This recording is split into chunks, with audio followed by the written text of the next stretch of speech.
This here is Chainsmoker, a 1940s Fargo FL1 with all of its original body panels and a lot more going for it than meets the eye. Today I'm going to show you what it's like to take this beast out on the road, go for a drive, and we're even going to hit it on the track out back.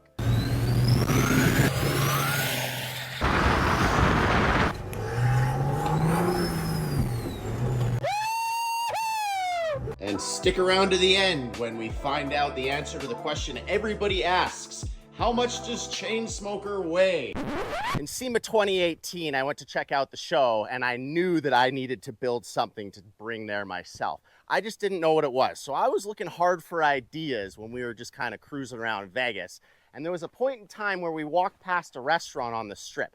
There were all of these chains hanging from the roof. And I just happened to walk past them at an exact angle that showed chains lined up in this same sort of pattern. And at that point, I knew that I could do something with those chains and potentially build a wide body kit with it. Or why? I knew when I saw it that this was going to be the truck. There was no way around it. It actually took me 5 years from the point when I originally saw it to when I was able to go back and pick it up with all the funding and everything needed in order to actually build the thing. I didn't actually keep track, but at this point in time, there's got to be well over 6,000 hours into this. I basically just locked myself in the shop and did nothing but work on these chains. I obsessed over it. It became my life. That was all that I did, and I wanted it to be perfect. So if you look closely, there's no welds on the outside. It's all from the inside. And these chains look like they're floating. That was the original goal, was it to be an art piece where you can't see the medium that brought them together. Fanciful wordplay. In order to build the whole wide body, I found a decommissioned elevator that had 330 feet of chain on it and had gone to Recon Metal, one of my original sponsors. So they hooked me up with that, and I was able to build the whole thing with chains that were the same age as the rest of the truck.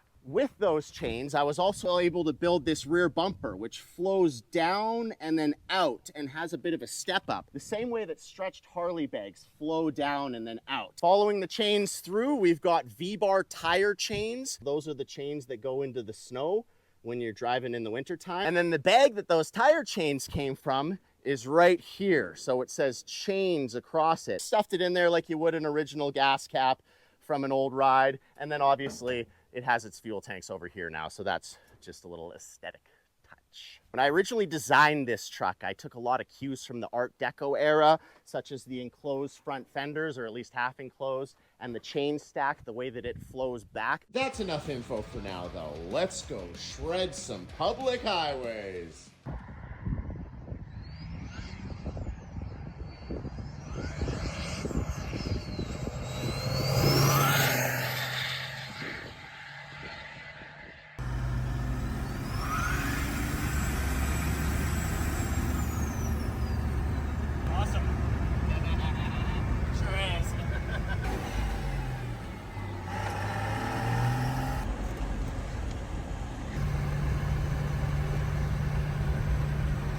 Talk to each other without it having to be too loud. Yep. Kind of nice. It's got 2 to 3 layers of sound deadening inside the cab. Chainsmoker doesn't get the greatest fuel economy, so even with its twin 60-liter tanks, the gas station is still a pretty common occurrence. Just make sure you're close enough to somewhere that sells diesel. So you fill up one 60-liter tank, push it over into the next, and then those two are connected right there. So they cancel each other out because it's only pulled out of this tank right here and into the fuel pump right there.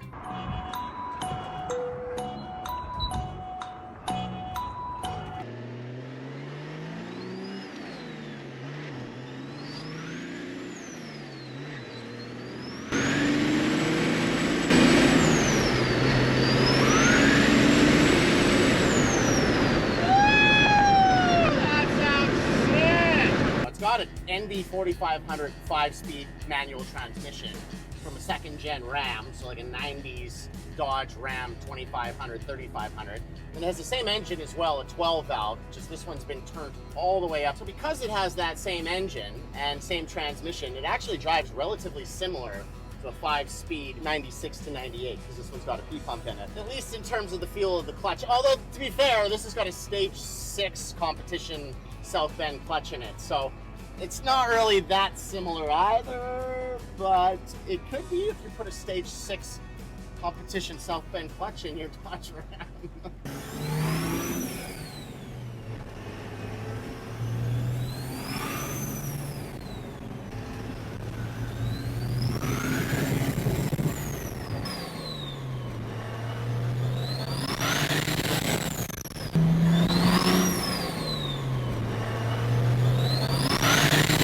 Chainsmoker's running compound turbo. So unlike twin turbos, it's got 2 separate sizes. A smaller one, which builds up RPM quicker, into the bigger one. And then when this one kicks in, it is like the devil is at your doorstep because it is loud, it is vicious, and the truck just goes. It is a lot of fun. 5-blade spinning.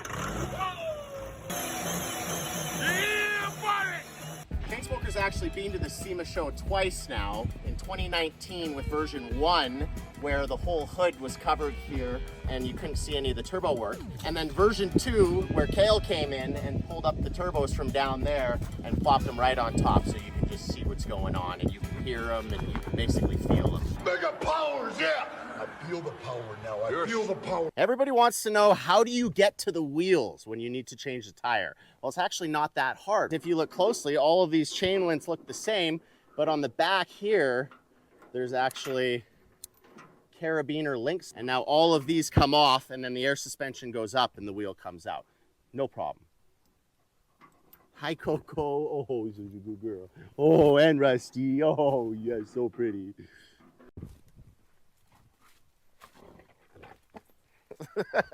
Now, although the engine looks like it's very tightly packed in there, it's actually really easy to get to. There's just 2 bolts, one right here and one right here, and then this chain section comes out and this hood section comes out. The only thing that's still remaining is the actual inner tube chassis, which is easy to get around. I just did the alternator in it. It was not hard at all. All of these chains, every single thing here unbolts. So this is one piece, this is one piece, that's a piece, this is a piece. The whole stack is one big piece.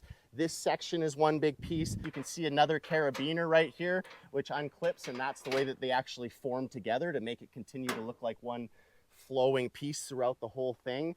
But it's all still built for functionality. It can still be removed in a relatively small amount of time without having to take the entire truck apart. Originally, the hood was lined up with the cab. So in order to fit the cooling out front and have this 12-valve engine in here, it all had to be shifted forward 7 inches. So in order to fill in that 7-inch gap, I used these chains here, brought them up, and then built them into this stack, and the stack fills up that same space. And then because the hood and the grille had to move forward, but the fenders still stayed in the same spot, there was now this 7-inch gap up front. So in that space, I managed to fit the intercooler, which is right in there, and then I built this giant chain transitional section, which then transitions from the fender into the grille and then up and into the wide body. Oh, that sounds like a lot of work. This is the original VIN plate for the car here, which shows that it originally was certified for a maximum of 80 horsepower at 3,400 RPM. It's capable of 4 digits now, but there's not much of the original truck left. The only thing that's original is the body panels. Everything else, chassis, driveline, suspension, it's all done. There's nothing else that's originally Fargo in here. When we had it on the dyno,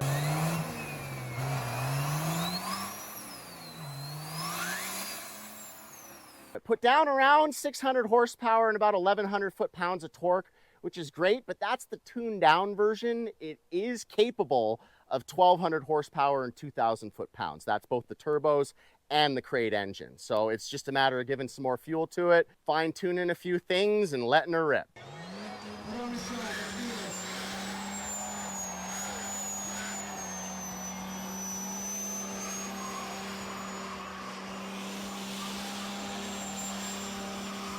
And to be fair, it's also much better driving on the road with these horsepower numbers because it's manageable and it actually goes straight and it's fun. And when you turn it up, it doesn't really do that. It's still fun, but kind of terrifying at the same time. Still terrifying now, but even more terrifying then.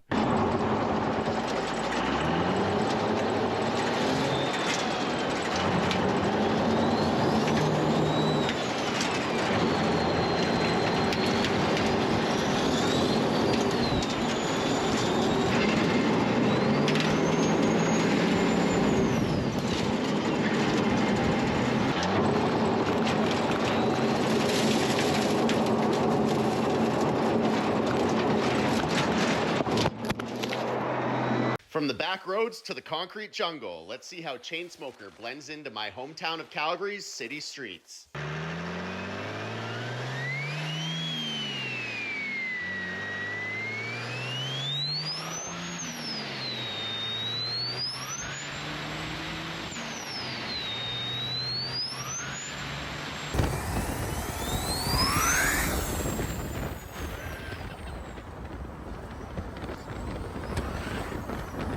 Throttle's nice and responsive. As soon as you put your foot down, that smaller turbo kicks in, and then the bigger one if you keep your foot down.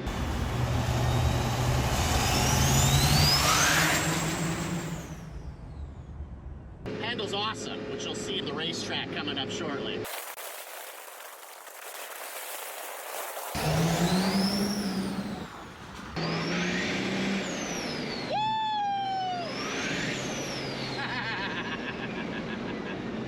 That's a beautiful view right there.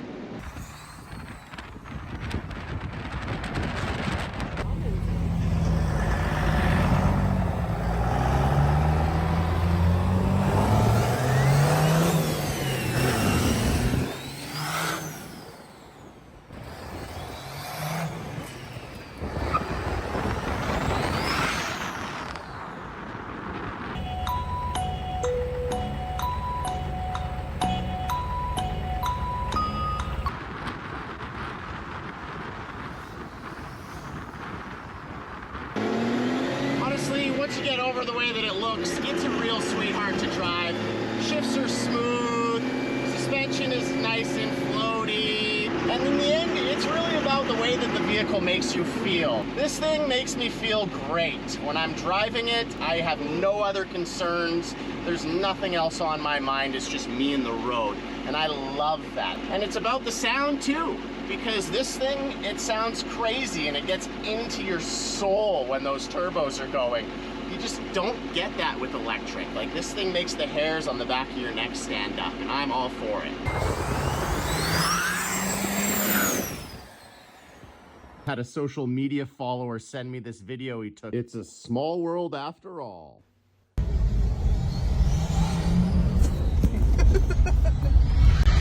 Believe it or not, it actually took me 2 years driving this truck until I wasn't scared of it.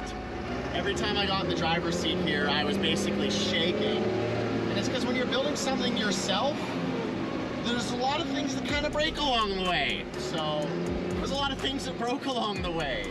And I never was really sure if I was going to make it back home or not. But now, after putting a couple thousand kilometers onto it, I actually know that it's reliable. And it's so much better to sit in and drive when you're not scared of something blowing up. And it's a reliable 12 valve. I mean, these Cummins are great. They are known to go 500,000 miles. So there should be no reason that I can't just get in this thing and drive it as far as I want, as long as I want.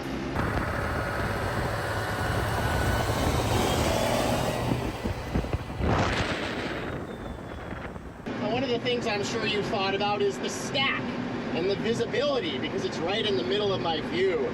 You know what? It's actually not that bad. I can just look to the left or look to the right and kind of see around it pretty easily. Some of those vehicles that have those massive superchargers, those you can't really see around. And especially if it's chopped and there's only 3 inches. This is a full height truck. You can see everything out there. It is no problem. I always started in second gear because first gear is so short that it basically gets nothing accomplished. So here we go, that was second. You'd think that was first. It kind of feels like it's a 4-speed transmission, not a 5-speed, because I never use first, but technically it is a 5-speed. Another thing that's so great about this truck is I can just daily drive it. It's comfortable, it's easy, it doesn't cause any drama. It might cause a lot of people to pull their cameras out. The attention that it gets is like nothing I've ever been in, ever. And it's because it's so different. There's nothing else like it out there. One of these things is not like the others. Wow, that's a lot of work. It's not something to see on the street every day. Mom, that's the exhaust. Look at this stick. Like, look what it is. It's a sword. It's a sword. It's completely boosted up. You're gonna need it to move all that chain. Oh my goodness. Must be heavy. I wonder what it weighs, eh? It's course it's scary. I'd be surprised if this worked. It's gonna have to. It's literally touching the ground there. It must come up somehow a little bit, right? They can't drive like that. This bad boy lays frame all the way on the ground. Hold on, what does this person want? Oh, traffic. Okay. At full low, this bad boy lays frame. It's thanks to the cab actually being channeled into the frame so that when it's all the way down, it's all the way down. That's low, man, real low. In the rear, that's possible because of this 14-inch C-notch in the frame. So the frame follows down there, comes up 14 inches and across and then back down in order for the axle to fit between it. And then that's all connected to a 4-link suspension and a Watts link on the rear. Most people talk about low profile tires and they talk about a Honda Civic. Well, in my case, I'm talking about chain smoker because this bad boy's got 315 25 20s. They're the smallest rubber bands you ever did see, but the reason that it's got that is because it's supposed to look like train wheels cruising down the road. And we all know train wheels don't have rubber. So these big wheels, you could just throw it on a set of tracks and have the coal rolling back and you got yourself a steam train. All right.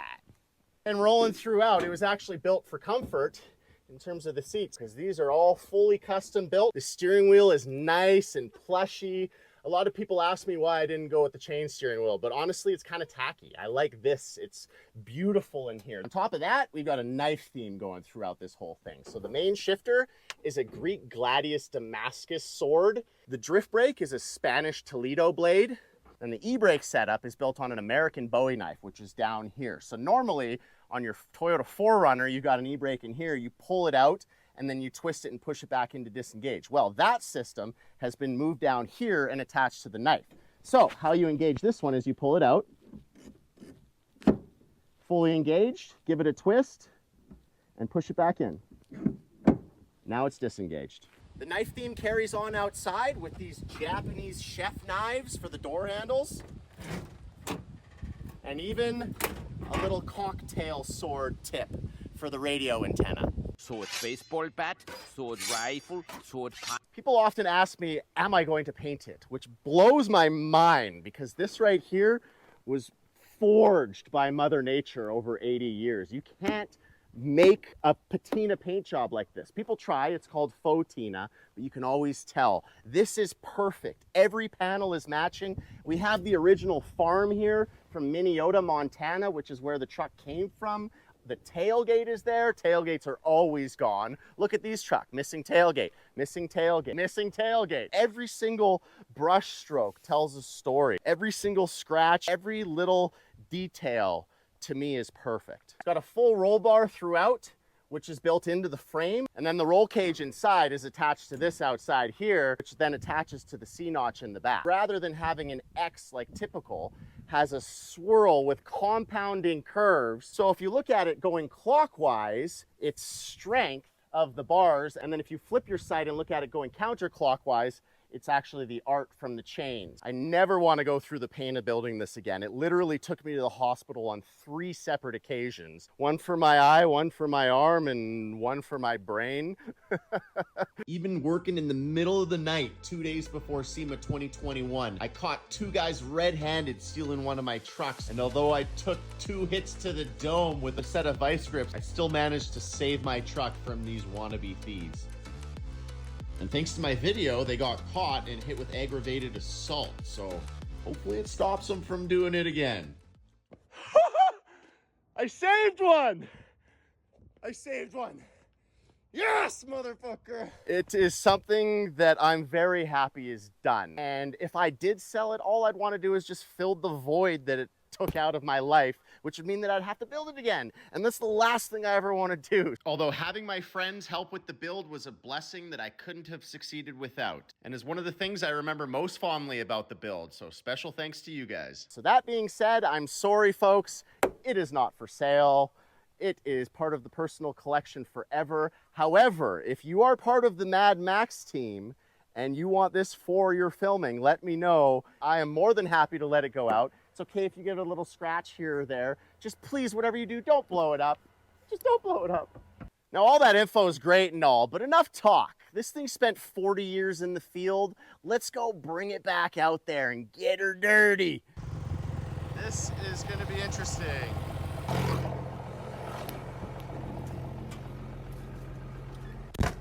Oh boy.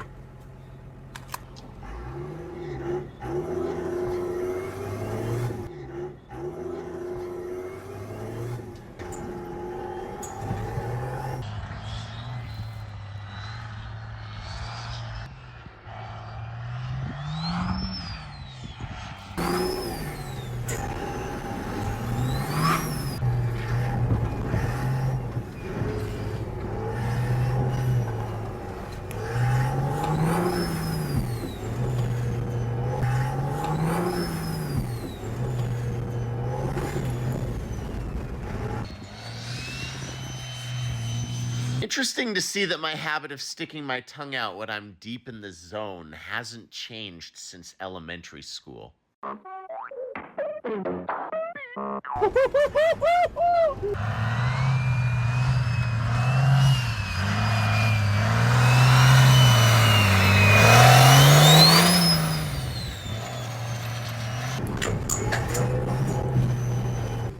my God, this is insane!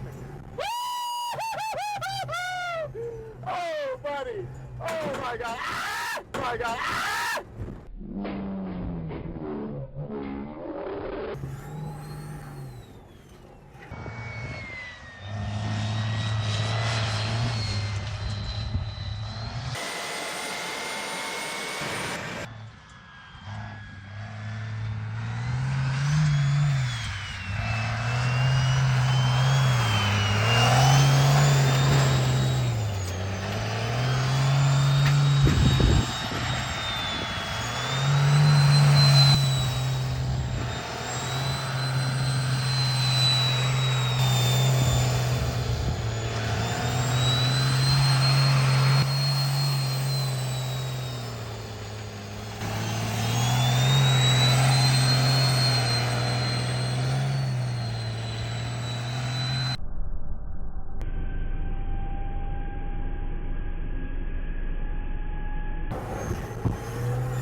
Okay, all right, that's enough for me. I'm probably gonna have a heart attack. I'm sweating like a dog. Oh my God, that was nuts. Oh, holy shit. Oh my God. One way I know that that was successful is that there's so much dirt and mud stuck in these chains that you can't even see through them anymore. What does it even look like from that side? I can't quite tell. Hopefully that looks cool. Very cool. Very cool. At full height, air suspension goes up 7 inches, which is pretty good. I thought that it looked more like 12 inches, but that was just my boy math, so, you know.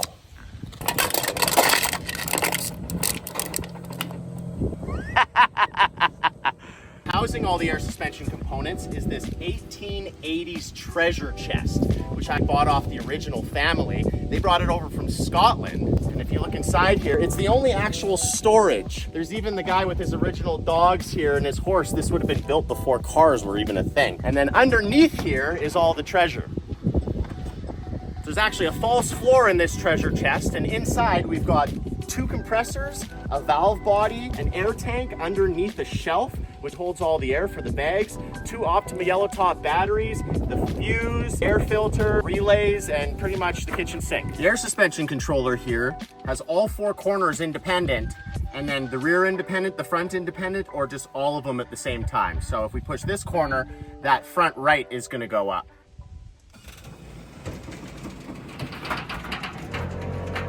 Time for one more trip off to the weigh scale, but first, story time. The story of this engine is insane. It's something that just happened to fall in my lap at the perfect time, that it was honest to God fate. When I was looking for engines, I put it out to the social media world, And my buddy sent me a link to one that was for sale only a few hours away from me.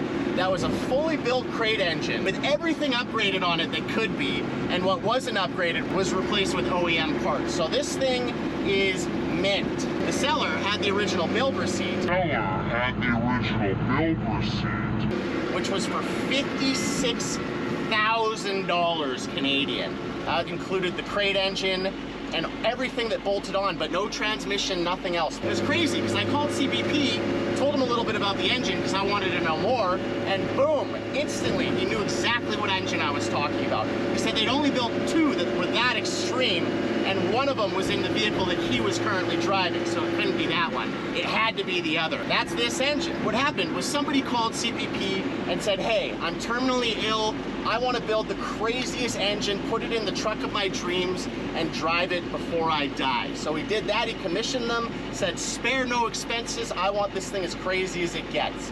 Unfortunately, just before it was done, he passed away. So CPP ended up buying it back off of his family, and then they ended up selling it to a guy out in Ontario who put it in a 6-door F350. Now that F350 with this engine did not pass smog tests, understandably, as you've seen in this video. And in Ontario, they have smog testing, so he couldn't register the vehicle on the road. So what he did is he then sold the whole truck with the engine out to Alberta, which is where I'm at, where there is no emissions stuff. That guy ended up driving it in Alberta for a couple of years and really enjoyed it, but he wanted to put something a little bit smoother in that truck. So he pulled the engine out, put a 6.7 in it, and then put this thing up for sale. So I got it after it had been through 4 owners, only had about 2,000 kilometers put on it, or 2,000 miles, you know, not a lot, and for the price of 4 owners. So I ended up picking it up for 12,500 Canadian, which was like a quarter of what it originally was,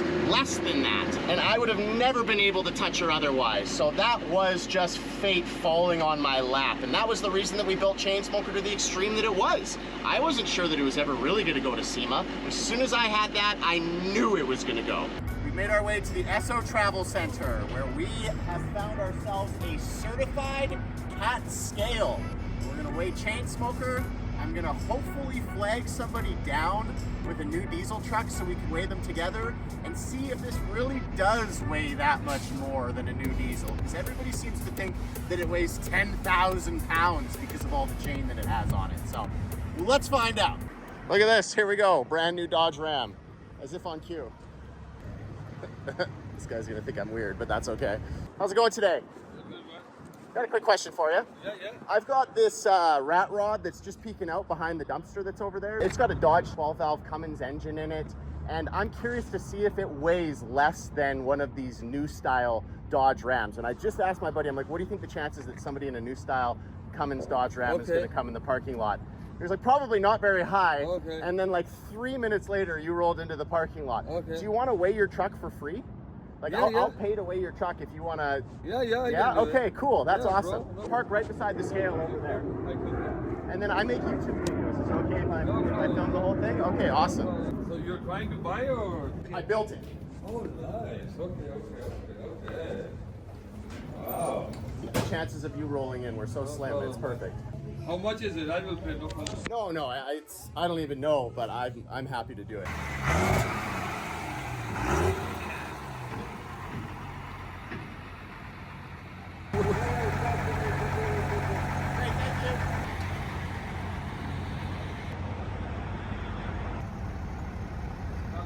What do you think? What's going to be heavier? You think mine's going to be heavier? Yeah. We'll see. This is pretty stock, right? Yeah, okay. Thank you. All clear. You can pull off the scale. All right. That sucker's 2,000 pounds heavier. No way. Wow. Your one is 6260, him is 8460. 25% heavier. Yeah. So I got your truck here. We got the numbers. Okay. 8460. And yours? Mine, 6260. 25% less than your truck. Isn't that wild? Wow. Yeah, it looks like it weighs about twice that. Twice that. That's what I was thinking. That's sick. Oh, that's awesome. Oh, it's really good to know. Well, here, I'll leave you with this.